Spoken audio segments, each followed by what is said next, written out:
and Wales with clearer spells expected. But the wet weather in the southeast continues during the morning. Could be some tricky conditions on the roads for a time before eventually it eases away. Some useful wet weather, of course. We do need the rain in the southeast. Further showers follow, but eventually brighter skies. And for many, it's a fine afternoon. Temperatures closer to average, a fresher feel, but a breeze there for western Scotland and Northern Ireland, cloudier with some showers.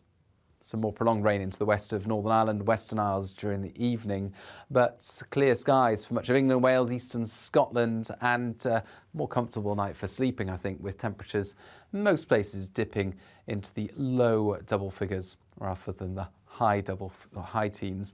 And there will be some showers pushing into western and southwestern Scotland, Northern Ireland, West Wales and the southwest first thing Friday. Sunny spells elsewhere, and for, say, central and eastern parts of England, it's a largely dry and sunny day. Northwest Scotland also sees mostly fine conditions. Showers in between, especially for southern Scotland.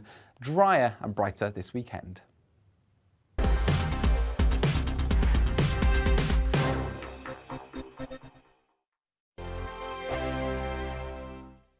Join my show Farage, 7 p.m. till 8 p.m. Monday through Thursday, and there you will get opinion, analysis, debate, and I'll cover stories that nobody else dares to touch. You've been cancelled. Join the club. Oh my goodness me. And then for the last 15 minutes, talking pints. We're over a drink. We have a civilised conversation with someone. We very often disagree, but we do it in a grown-up way.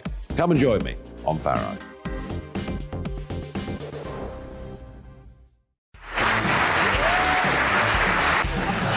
My name is Andrew Doyle. Join me every Sunday evening at 7 p.m. for Free Speech Nation. This is a show where we address current affairs and news stories of the week with the help of two wonderful comedian panellists. I brought in comics because I want to give it a lighter edge, and also they work for less. See you there.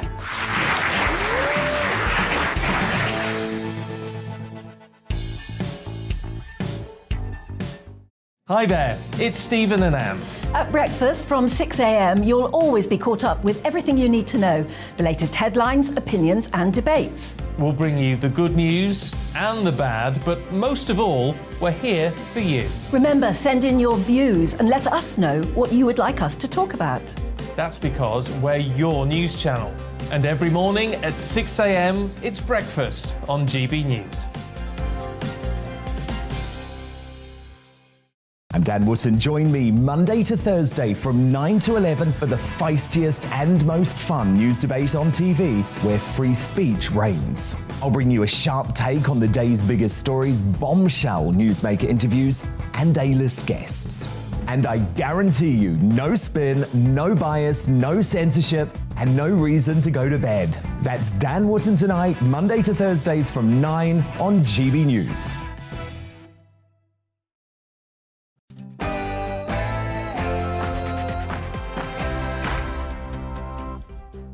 Well, hello there. It's 6 o'clock. I'm Michelle Dewberry, and this is Dewbs and Co, the show where we'll get into some of the things that have got you talking. Now, I shall tell you what's got you talking. Crime, lawless Britain, the state of the nation.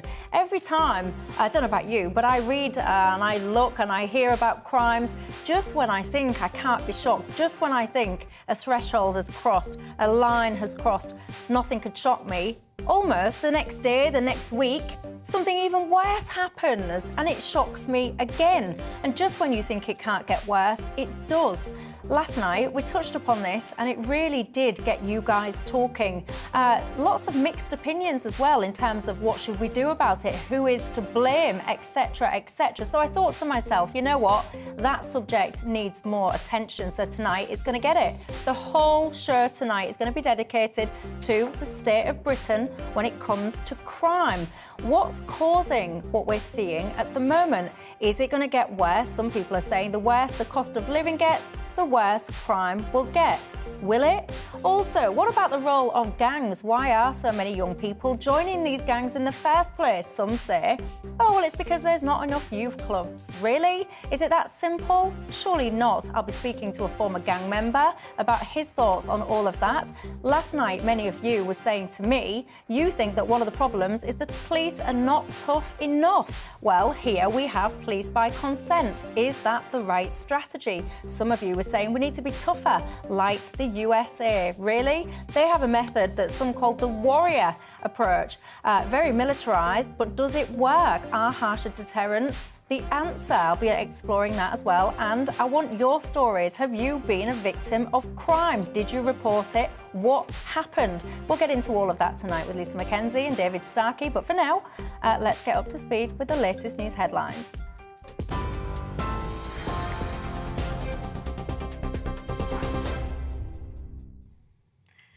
Thank you very much, Michelle. It is 2 minutes past 6. I'm Tatiana Sanchez in the GB newsroom. Boris Johnson has made a surprise visit to Ukraine's capital to mark the country's Independence Day. Speaking with the Ukrainian counterpart, Volodymyr Zelensky, in Kyiv, the Prime Minister said he believes Ukraine can and will win this war. Mr. Johnson's visit to the war-torn country comes as it also marks 6 months since the Russian invasion began. On his last visit to the war-torn country before leaving office, Mr. Johnson set out a further £54 million package of military aid and vowed the UK will continue to stand with Ukraine. And I see the Ukrainian flag flying here. You will see it also in the streets of London, in villages, in towns across the whole of the UK. And my essential message for you today is that support for your struggle to keep your independence is indivisible and will remain whatever happens in UK politics. A 35-year-old man suspected of being the target of a shooting in Liverpool, which killed the 9-year-old girl, has been named by newspapers as convicted burglar Joseph Nee. Merseyside police earlier confirmed he'll be questioned in connection with the murder of Olivia Pratt-Corbell. His arrest is for breaching the terms of his release from prison. Officers are urging anyone with information relating to the shooting to come forward. Auxiliary Bishop of Liverpool, Thomas Williams, explained the impact it's had on the community. This would galvanise, I think, people, to get them.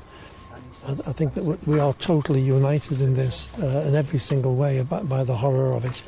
The biggest problem, I think, is fear, and that's what people are highlighting now. If people are afraid, what they're afraid of, and the problem is we're very often afraid of the unknown.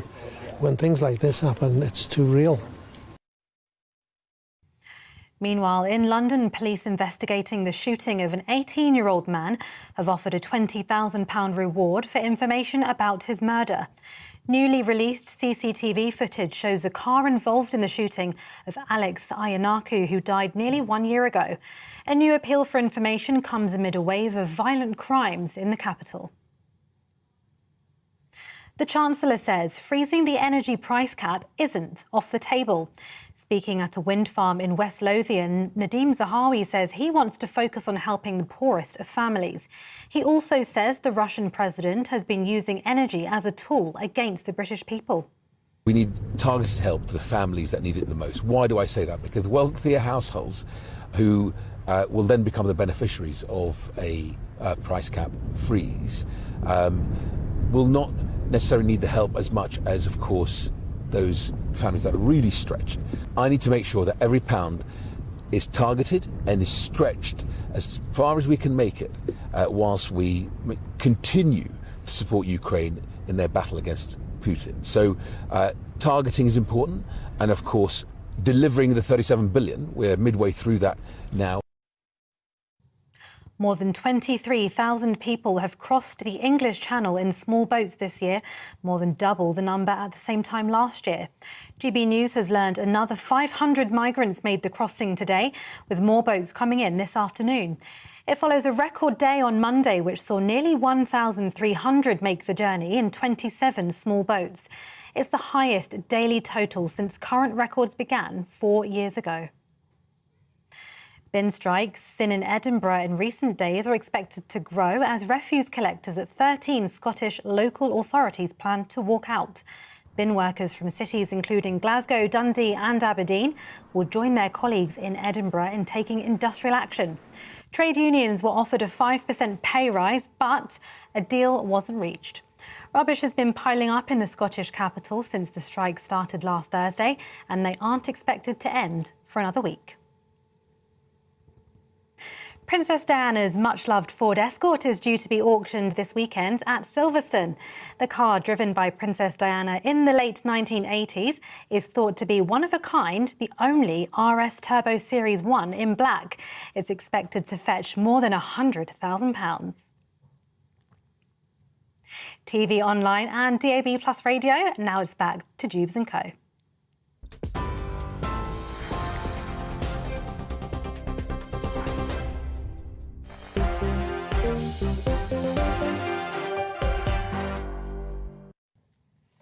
Thanks for that.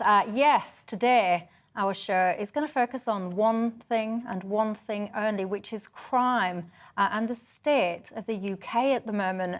How do you feel about things? Do you feel that we are having a surge in violent crime? I've got to say, it depends which statistics you believe as to what is actually going on. I'm always a little bit sceptical, shall we say, about some of these statistics, not least because half the time I think that a lot of people don't even bother reporting some of the crimes that they experience because, quite frankly, why would you? It feels, anyway, like no one's really going to do anything about lots of the things that go on in society. So I'm not really trusting when it comes to the statistics.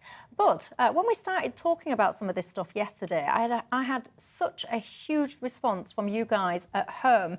Lots of passion, lots of anger, lots of frustration, lots of confusion. And I've got to be honest as well, a lot of people feeling quite scared at the moment. So it made me think to myself that that is what we'll focus on tonight. Just get into this whole topic. What's going on? What can we do about it? What should we do about it? Many of you saying get tougher on criminals, but what does that even look like? So that is the focus of the programme tonight. Keeping me company to get into some of this until 7 o'clock tonight, my panel, the historian and broadcaster David Starkey and the ethnographer and academic Lisa Mackenzie. And you know the drill on Dewbs & Co, don't you? It's not just about us, it's about you at home as well. Get in touch and tell me your thoughts on this whole topic tonight. And also, whether or not you have ever experienced crime. What happened? Did you bother reporting it to the police? And what was the outcome? Often the conviction rates in this country are pitiful. Did you have a better success? Now, the reason that I wanted to talk about crime, of course, this week was because, you know, sometimes you sit here and, you know, we all do, don't we? We look at the news headlines, we read the papers, we watch the telly, and you read what's going on and you get shocked, don't you, last week? It was the case of the 87-year-old in a mobility scooter, seemingly minding his own business, stabbed multiple times over and killed. If that wasn't shocking enough, got everyone talking, didn't it? Wakes everybody up to what's going on. This week, I don't know if you saw this case, this one really did shock me. This was the case of a serial burglar. Just a couple of days previously had been released from prison. He pushed his way into a home in Cardiff. He assaulted and raped a mum. He then made the mum get the 14-year-old daughter, the teenage daughter, out of the bedroom and raped the daughter in front of the mum. It was, I can't even tell you, one of the most shocking and upsetting things that I had ever read. And then, again, this week, the 9-year-old, which we're all now very familiar with, appallingly killed in her own home. And I mean, it wakes us all up, doesn't it? We all sit here and we have these conversations about what is going on in this country. Have the police lost control? It certainly feels like that, doesn't it? And in this country, we have something called police by consent. It basically means that the police are part of the public. We respect them, we trust them, and we let them kind of go about their business. Many of you are now saying that this system isn't working and you want tougher measures. The United States, for example, uses a different system, warrior policing. That there has an emphasis on fighting crime. And Officer Safety, Rick Muir, is the director of the Police Foundation, which is an independent think tank on policing. Good evening to you. Good evening, Michelle. Rick, let me just start by, many people might not be familiar with what we mean by policing by consent. So just give a brief overview, if you will, of what that means. Well, policing by consent is a model which we've had in this country for very many years. It was the foundation of policing when it was brought in, when the Metropolitan Police was founded in the 1820s. And it basically means that the police with the support of the public and with the cooperation of the public. And essentially that they will use enforcement, but they use enforcement as a last resort rather than the first resort. So they try to secure their objectives through the voluntary compliance of the public, and only when that fails do they move to use enforcement powers. So it's an attempt to police with the community rather than at the community. And I have to say, over the last 200 years, it's been a pretty effective mode of policing, and one which is very well respected around the world. Yeah, I'm interested that you say it's been an effective method of policing. Many of my viewers certainly would absolutely disagree with that.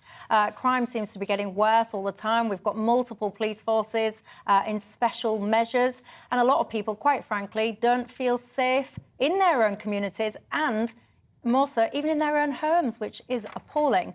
So talk to me then, because many of my viewers, Rick, will get in touch with me. They'll tell me they feel the way I've just described to you, and they'll say we've got to get tougher. They will look to places like the States, where I think it's called the warrior mode or the warrior method or something. Talk us through that. Well, yeah, I mean, we can't generalize about the United States because policing is a local matter in America. So every city, county will have its own different methods of policing. But broadly, they do tend to have a more enforcement-heavy approach in many parts of America. I have to say that in my view, that has not been successful. Most of the evidence that we have shows that if you do enforcement first rather than enforcement last, then you tend to alienate communities, and then communities stop cooperating with the police. They stop sharing intelligence with the police. They stop coming forward to the police, and so on. And so, actually, most of the evidence shows. I mean, there's probably three things that the evidence shows are effective at reducing crime in terms of policing. One is a heavy police presence in high crime areas. That's pretty effective. Another is good, strong community policing, where the police get to know their local communities. They get the cooperation of local communities. And the third is working closely with other agencies to try to prevent problems from happening in the first place. Those are the three things that we have evidence, both from America and from here, that are pretty effective. And of course, you have to say that given the cuts to policing over the last decade or so, that's made it harder to do some of those things. It's made it harder to do good community policing. It's made it harder to have a heavy, strong police presence in high crime areas. And so those are the things that I think we have to focus on. Indeed. Thank you very much for that insight there. That's Rick Muir, the director of the Police Federation, which is an independent think tank on policing. David Starkey, let me open it up to you. This whole police by consent in this country, is it working? The evidence is clear that it's not. It's quite simple. What's happened, and you've talked a lot about personal violence. This is the thing that literally hits us in the face, and it's utterly horrible. But vast areas of crime have simply been decriminalised. As you said, people no longer bother reporting burglaries.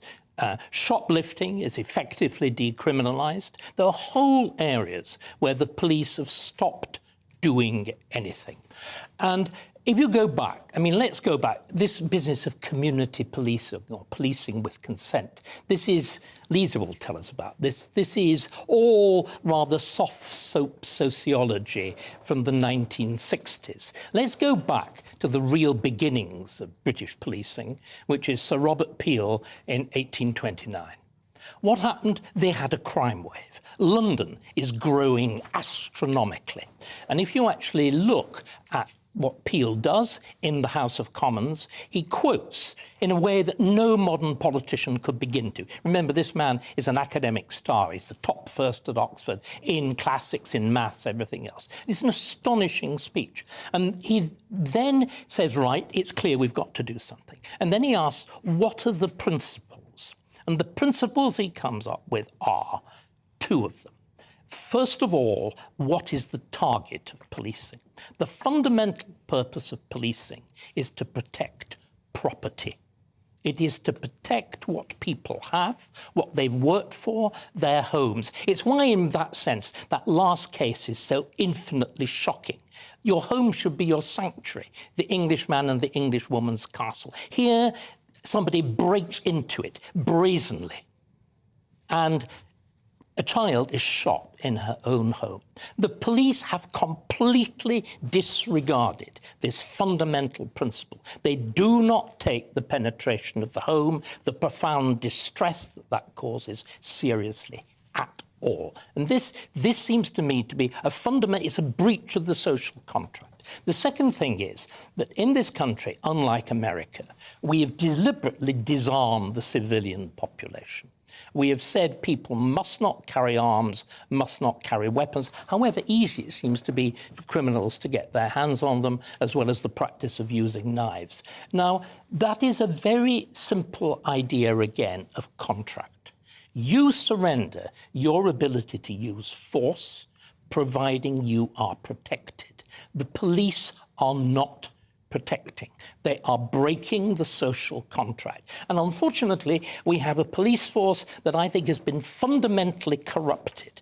The disasters of things like the Macpherson inquiry, all these vague notions like institutional racism. What it does, it gives the police a notion of targets that have got absolutely nothing to do with the basics of policing. They've all about diversity, equality, inclusion, anything but actually dealing with crime. Somebody once said we need back to basics. In more than any area that we've got, policing needs back to basics. Close the College of Policing. Stop recruiting police from sociology departments. And by the way, frankly, let's have fit policemen who can actually go and run and chase somebody. We've like so many other public institutions, they've lost sight of what they should be doing. OK. Lisa's getting into... And by the way, I've got to agree, when David talks about the home and all the rest of it, I know there'll be viewers at home now watching this that say, actually, when it comes to people, just say, for example, breaking into your home at night, often it's the person whose home it is who's trying to defend themselves against the burglar that finds themselves in more trouble than what the actual burglar does. So I completely agree with David on that one. Lisa? Right, there's so much to unpack here. To start with, David's absolutely right. Robert Peel and the Peelers, they were called, were created to protect property. They were created to protect the property-owning class. And that kind of leads us in now, when we start to think about policing with consent, is who are these communities that the police are policing, or the police are there for?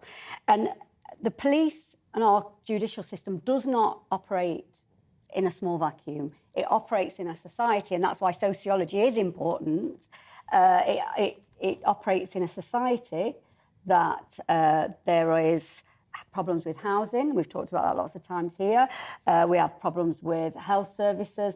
So it doesn't operate in a vacuum. And if you talk to any modern policing today, they will tell you that they often feel like social workers, that they're out there. They behave like social workers, and that's the problem. The thing is, David, you've got to realise that policing doesn't happen in a vacuum. You do know. And when we're so you're talking to a... Right. Just one quick second. One very quick second. A quick second. I was an out gay man in London in the early 1970s. I know all about what it's like to be a member of a marginalised community on the receiving end of very unpleasant police behaviour. So because I sound posh, because I sound as though I went to public school, I didn't. So please, not that sort of patronage. I am fundamentally aware of the whole question of social context. But social context, like you're doing, is being used as an excuse. And we are tired of excuses. Right. Lisa Mackenzie, go on. Right, OK. So I've spent most of my life living on council estates. Council estate. I was born on one. Yeah, and so was I. Hang on, let's not have a council estate off. Okay. Let's just get back on So track. if you live in some communities, the police you in a very different way. And when we're talking about burglary, you're absolutely right. If someone on council estate or someone in a working class community is burgled, the police will definitely give you a crime number and they won't bother coming. Absolutely right. If you live in Kensington and you're living in a mansion and you phone the police, you've had a burglary, they will come.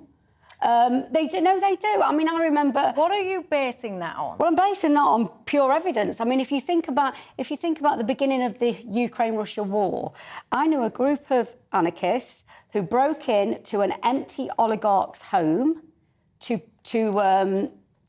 squat it, to protest about empty homes in London, and it was an empty oligarch's home.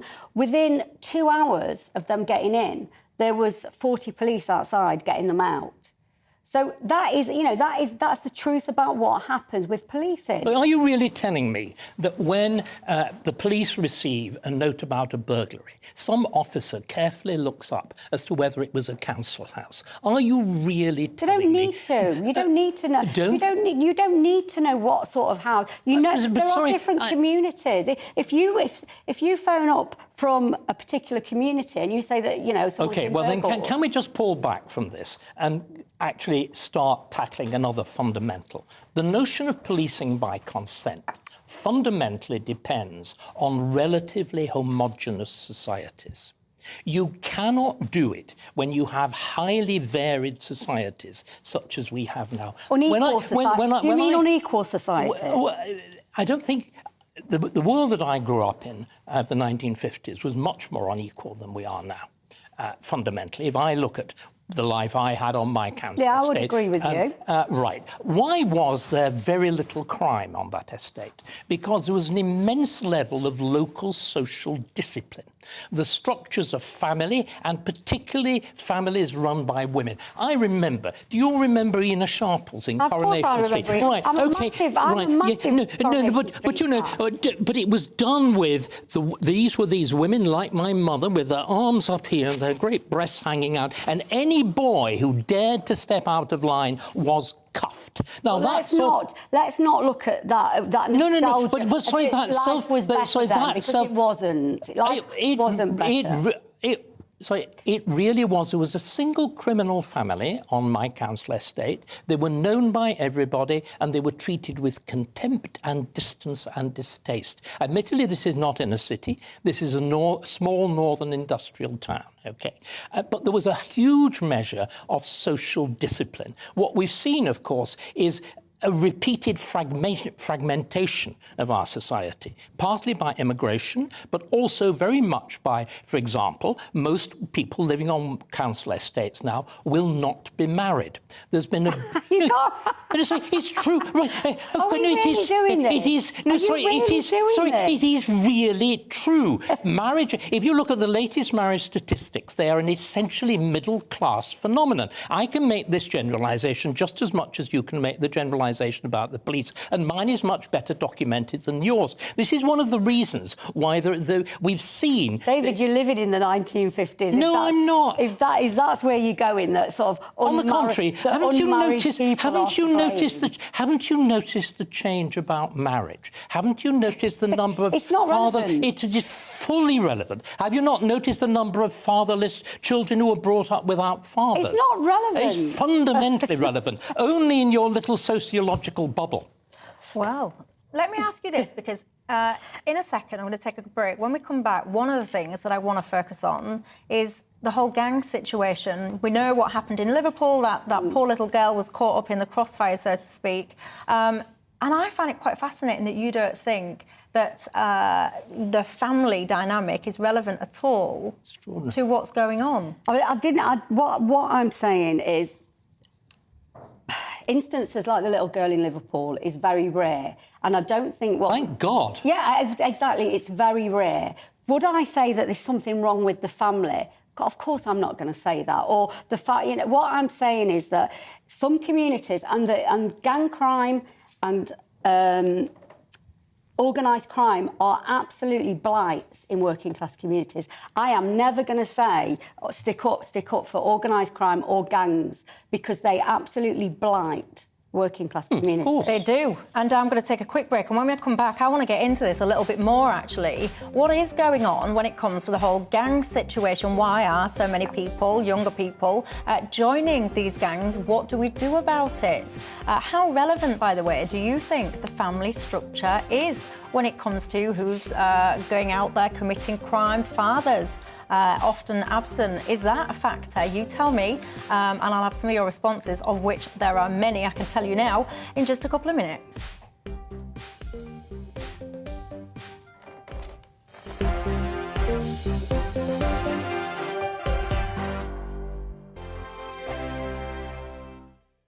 Join my show Farage, 7 p.m. till 8 p.m. Monday through Thursday. And there you will get opinion, analysis, debate, and I'll cover stories that nobody else dares to touch. You've been cancelled. Join the club. Oh, my goodness me. And then for the last 15 minutes, talking pints. We're over a drink. We have a civilised conversation with someone. We very often disagree, but we do it in a grown-up way. Come and join me on Farage.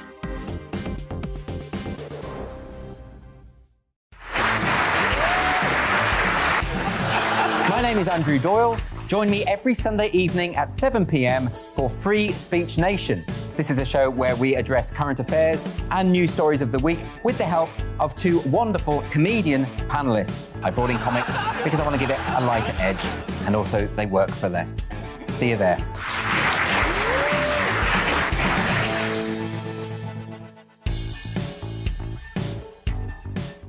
Hi there, it's Stephen and Anne. At breakfast from 6 a.m, you'll always be caught up with everything you need to know, the latest headlines, opinions and debates. We'll bring you the good news and the bad, but most of all, we're here for you. Remember, send in your views and let us know what you would like us to talk about. That's because we're your news channel. And every morning at 6 a.m, it's breakfast on GB News. I'm Dan Wootton. Join me Monday to Thursday from 9 to 11 for the feistiest and most fun news debate on TV, where free speech reigns. I'll bring you a sharp take on the day's biggest stories, bombshell newsmaker interviews, and A-list guests. And I guarantee you, no spin, no bias, no censorship, and no reason to go to bed. That's Dan Wootton Tonight, Monday to Thursdays from 9 on GB News.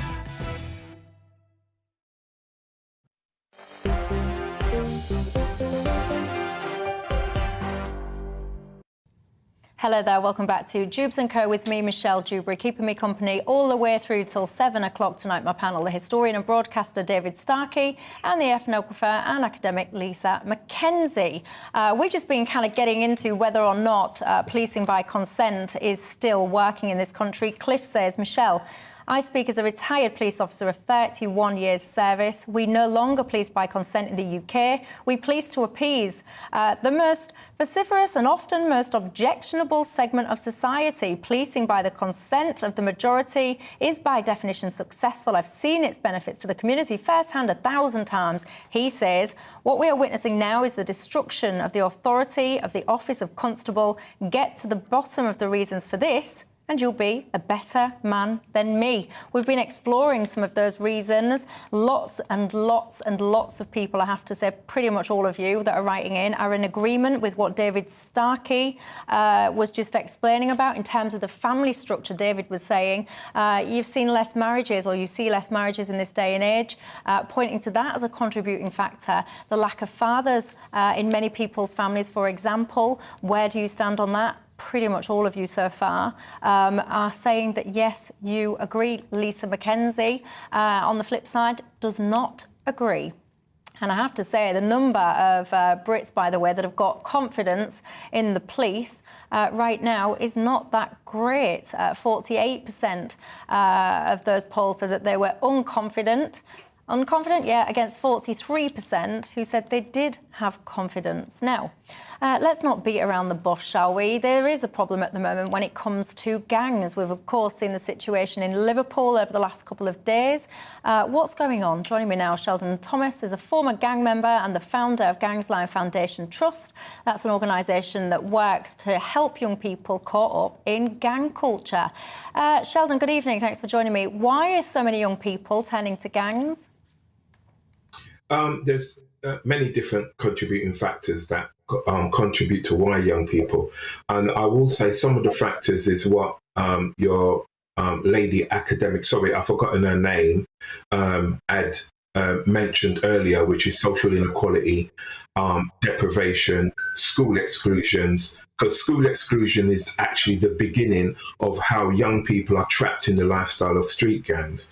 But also, there is evidence to say that at the moment, if you look at the prison system, 76% of inmates, this is a stats that's come from the MOJ, the Ministry of Justice, where they've actually worked out that 76% of inmates, male inmates, have no fathers or have no relationship with fathers. Now, I'm not suggesting that every mother out there who's raising a child on her own, her child is going to end up being some sort of gang member. That's not what I'm going to say here, and people don't misquote what I'm saying. But we do have to take into account the role of fathers or the lack of fathers. We also have to take into account social inequality. The point that your lady guest had said earlier, what she was talking about, the reporting of crime, is an absolute fact. That in certain areas, especially deprived areas, the police will not come out, and they are treated differently to middle class. And we have to acknowledge that, especially in poor white communities and black communities, they won't come out. But if you're in a nice neighborhood like Mayfair, Knightsbridge, Kensington, some of those nice areas in Manchester as well, Cheshire, all those areas, they will come out. So the question is what kind of biased police force do we really have? Now, we hear a lot of talk about consent and arguments about whether police are like social workers. Now, one of the fundamental reasons we're in this problem isn't because of the police. I want people to understand it's because of societal issues. Societal issues is because we're not addressing the vision for children. What happens to a child who gets excluded from school? Nothing's put in place. That child is now hanging out on the estate. A gang member aged 20, 21 then offers that child £75, £100, £150 a day to sell drugs. He or she may not refuse that money, especially if they come from a background, if the mum's not working or the mum's got issues of her own. So we have to take into account there are many reasons why young people end up in this lifestyle. It isn't just as simple as saying absent fathers. It's not just as simple as saying school exclusions. It's all of those that we have to take into account, which means it's not a police problem, but a societal problem. Yeah, Sheldon, I'm going to be a bit blunt here because I've listened with interest to everything you say and I find it fascinating and I agree with much of it. But I do find it fascinating that the key thing that you miss out of all of that is choice, personal choice. Lots of people, Sheldon, get excluded from school and don't go around terrorising people. Lots of people don't have fathers and don't go around stabbing people. Personal choice is a key factor in lots of this.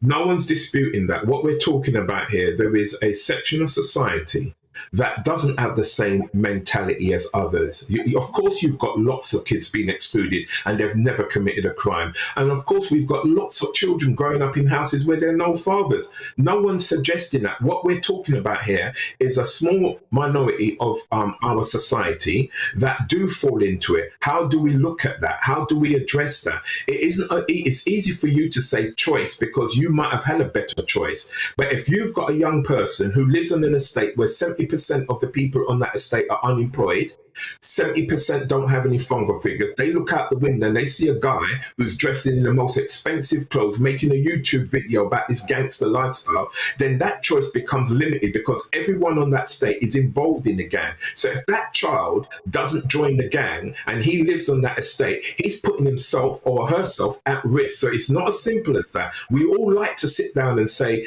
it's a choice. Sometimes young people don't have a choice and we have to put ourselves in their position.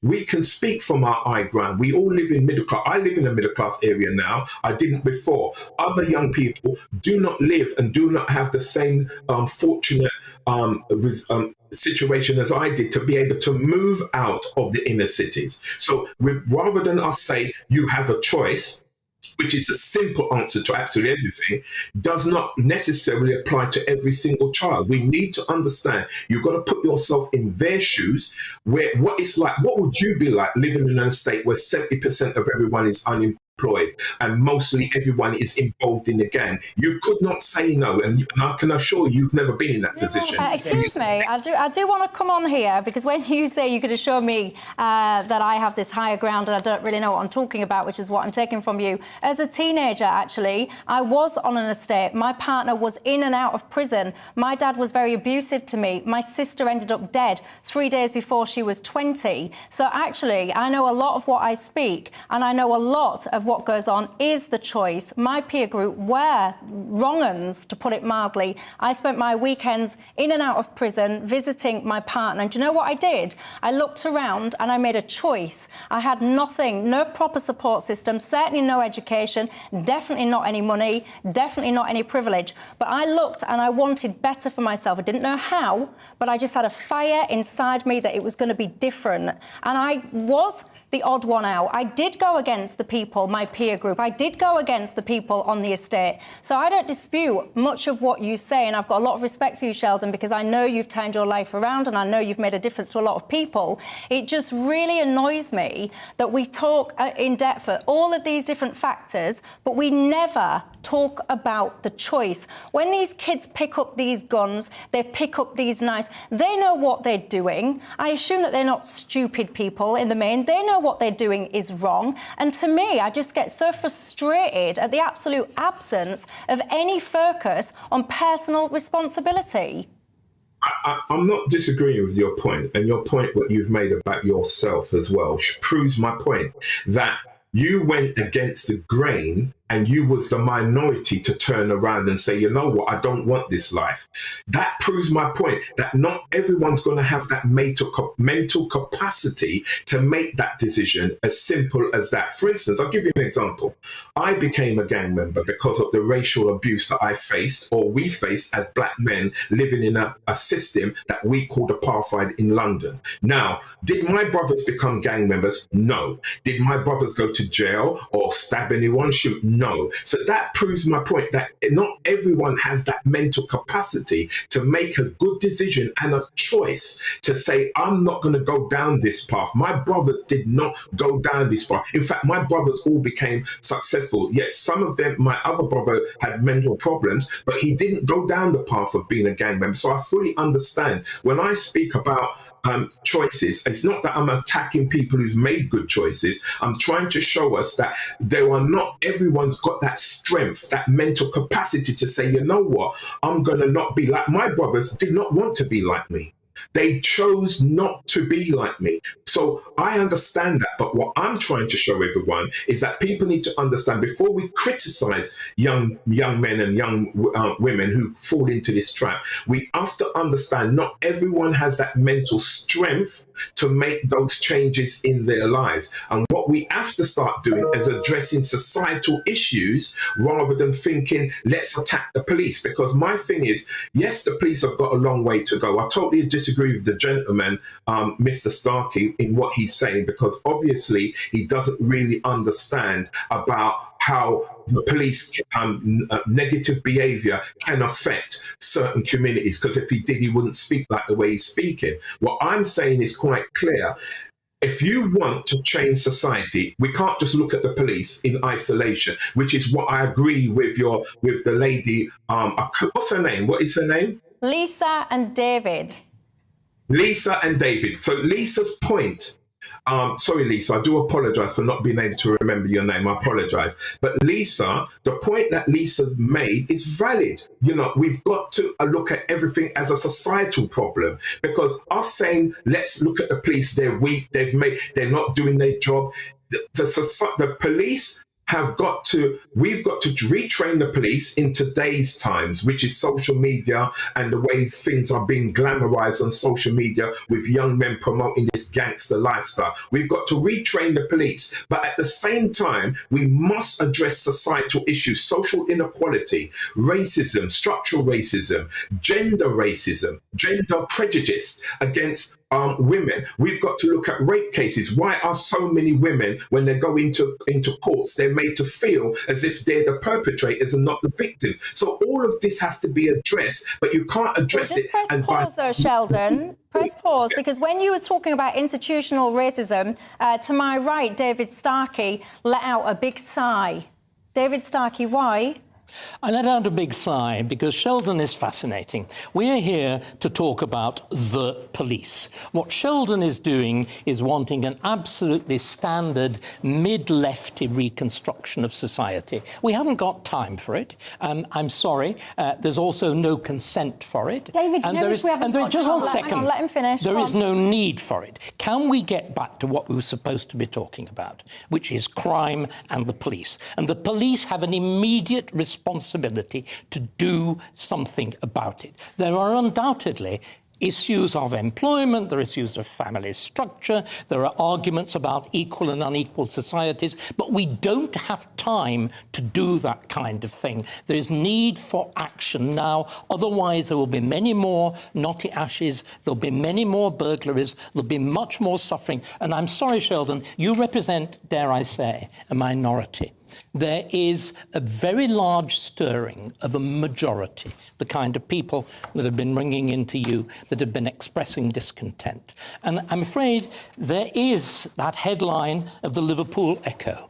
Whose side are you on? Lisa McKenzie. Whose side is the police on? Are they on the... a very simple question. Are they on the side of the lawbreaker or those who obey the law? And at the moment, there is a profound, dangerous and debilitating ambiguity. But David, if we haven't got time to understand that society, we understand too much. Society is full of holes and people fall through those gaps. Because, yes, they do. Children are excluded from school at 12 years old and they find themselves with nowhere to go to school. Why are they excluded? Because they behave monstrously. That's not true. Of course it is. That is not true. Do you think any teacher... Have you been in a secondary school recently? Yes. Do you think any... Because the academies treat children at the moment like they're little soldiers.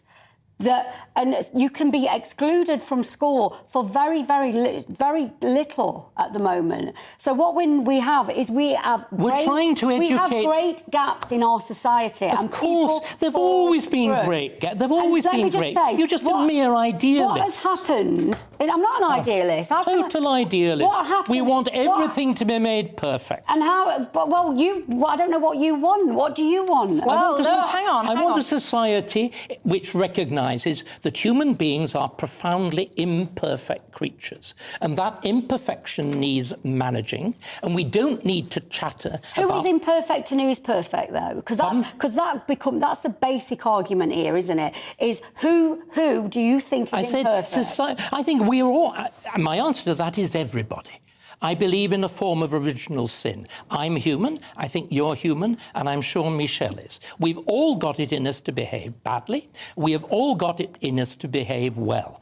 Circumstances help to mould it, but equally so does that individual driving force, that thing that used to be called conscience. So do forms. There used to be called opportunity as well. There used to be something called opportunity, and those opportunities are becoming less and less. Our society offers more opportunity than ever opportunity before. for young working class people to work in Amazon, for opportunities to always if they educate themselves. To always earn a minimum wage and never above that. The opportunity to not have anywhere safe to live.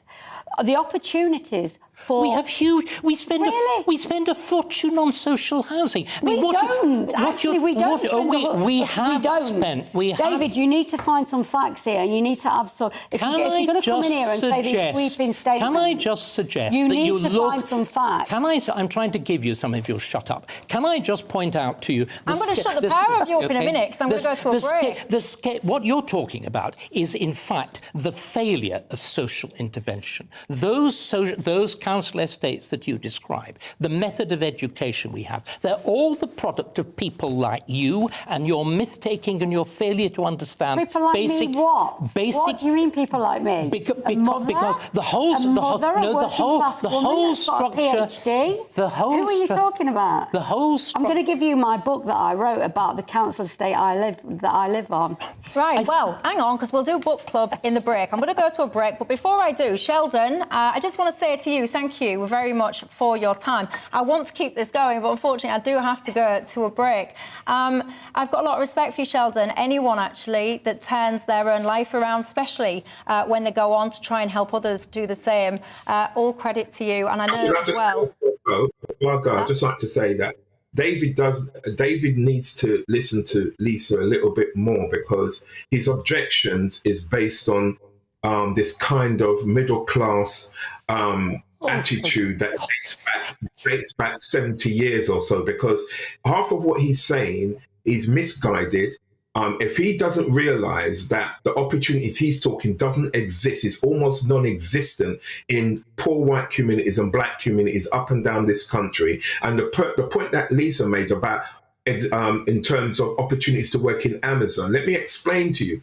If you want to change society, that means the government of this country has to have a vision for children, a vision that doesn't say you must go to university, a vision that says to a person, if I don't want to go to university, I want to still have the opportunity to get a decent job, and where I don't have to worry about £5 an hour, that's where the problem lies, because these gang members are actually entrapping and manipulating our young people using money. And if we don't tackle the inequality of money in our society, where everyone has a fair chance of succeeding, not just the ones who go to university, then we may begin to solve the problem that we're currently facing in terms of violence and exploitation. And don't worry, Dave, me and you will have a conversation another time so that I can school you a lot better, because you're a bit dated. Ooh, ouchie, cadouchie. That's what I would say to my 2-year-old if he was here right now. Ouch. On that note, I'm going to go to a break. I'll see you in a couple of minutes. Tell me what you're thinking.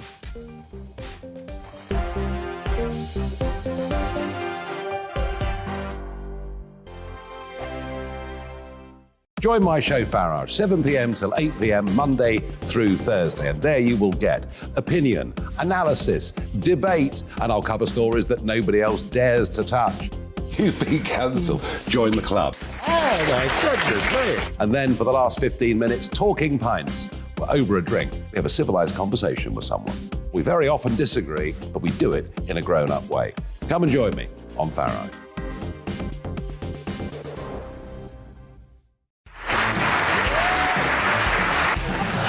My name is Andrew Doyle. Join me every Sunday evening at 7 p.m. for Free Speech Nation. This is a show where we address current affairs and news stories of the week with the help of 2 wonderful comedian panellists. I brought in comics because I want to give it a lighter edge, and also they work for less. See you there.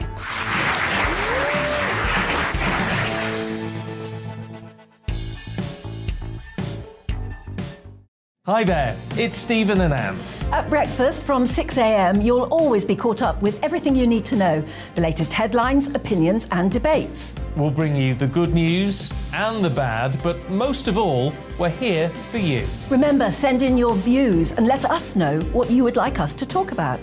That's because we're your news channel. And every morning at 6 a.m, it's breakfast on GB News.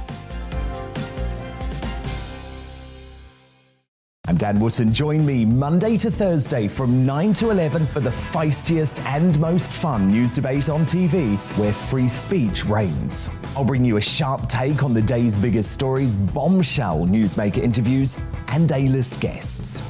And I guarantee you, no spin, no bias, no censorship, and no reason to go to bed. That's Dan Wootton Tonight, Monday to Thursdays from 9 on GB News.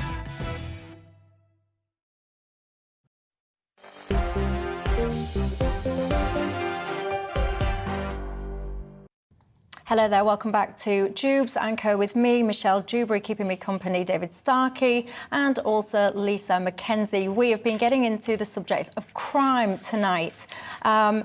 lots of division, lots of passion. What about solutions, though? Lisa McKenzie, what are we going to do?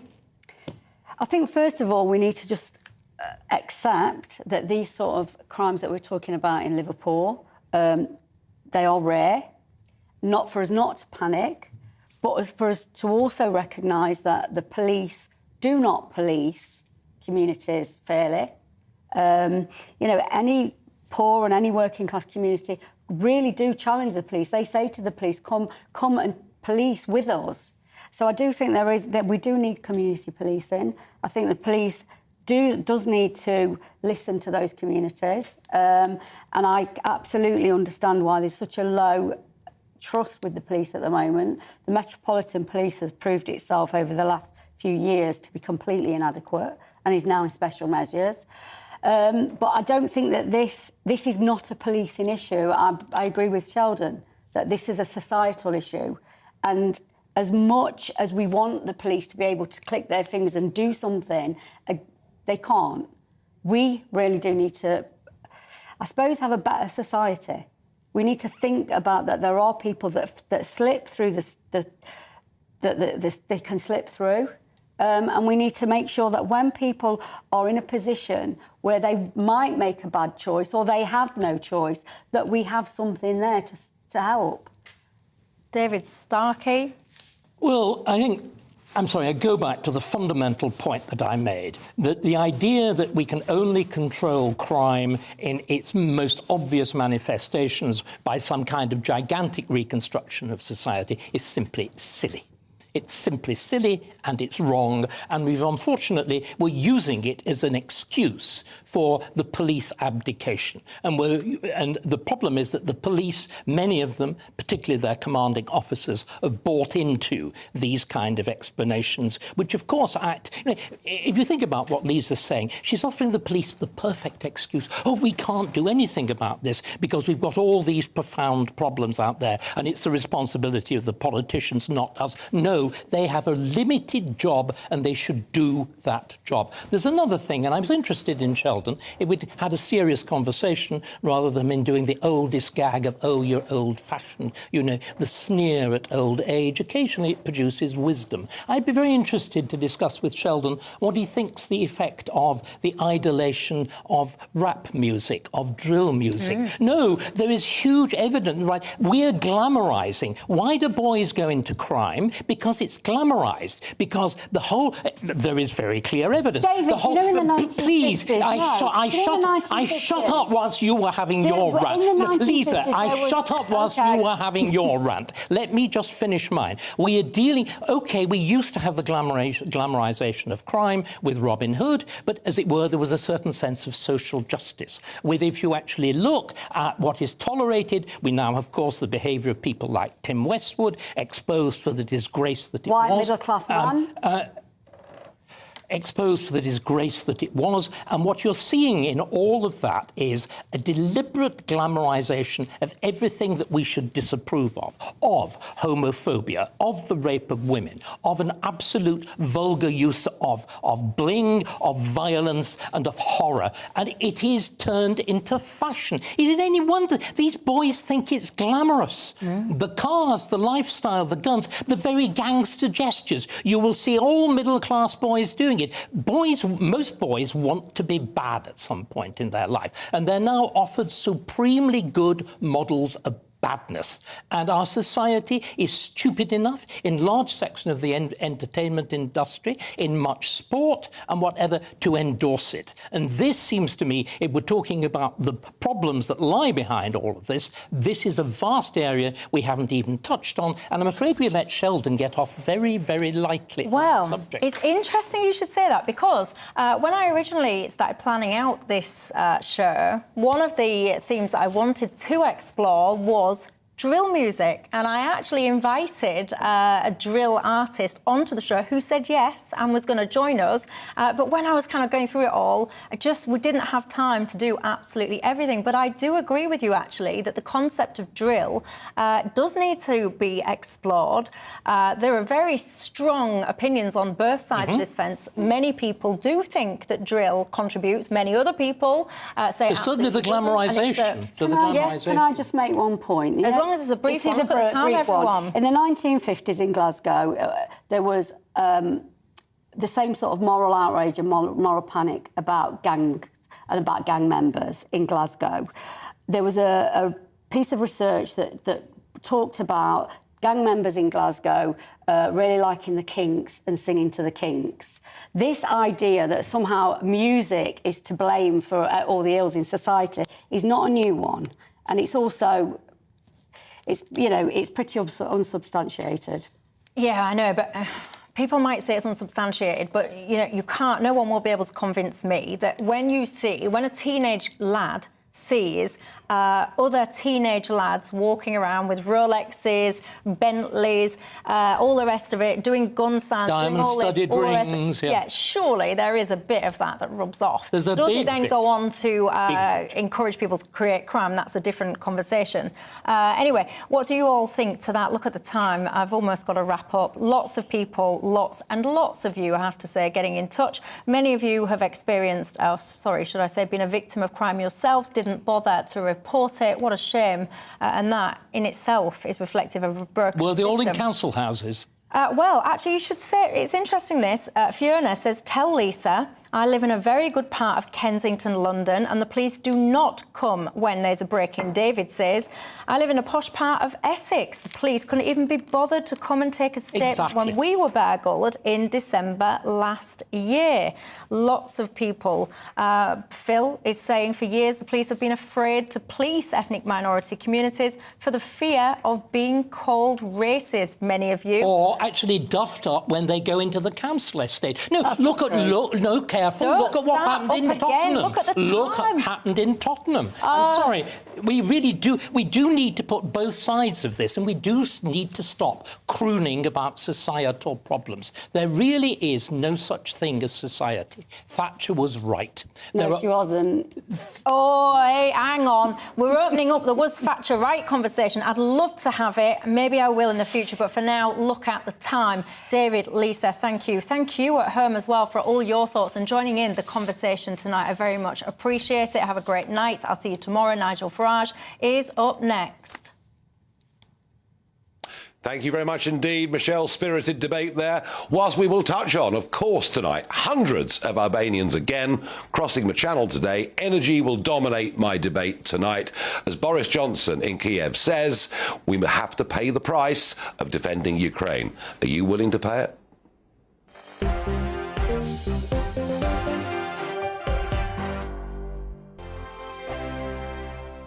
Join my show Farage, 7 p.m. till 8 p.m. Monday through Thursday. And there you will get opinion, analysis, debate, and I'll cover stories that nobody else dares to touch.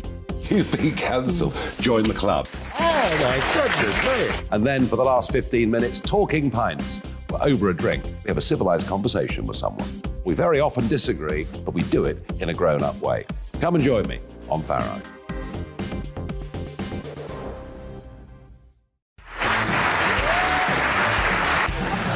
My name is Andrew Doyle.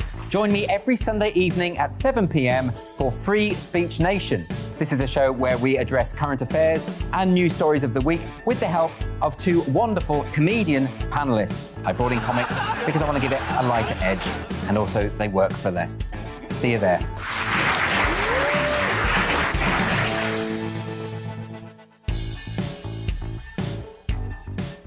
Hi there, it's Stephen and Anne. At breakfast from 6 a.m, you'll always be caught up with everything you need to know, the latest headlines, opinions and debates. We'll bring you the good news and the bad, but most of all, we're here for you. Remember, send in your views and let us know what you would like us to talk about. That's because we're your news channel. And every morning at 6 a.m, it's breakfast on GB News. I'm Dan Wootton. Join me Monday to Thursday from 9 to 11 for the feistiest and most fun news debate on TV, where free speech reigns. I'll bring you a sharp take on the day's biggest stories, bombshell newsmaker interviews, and A-list guests.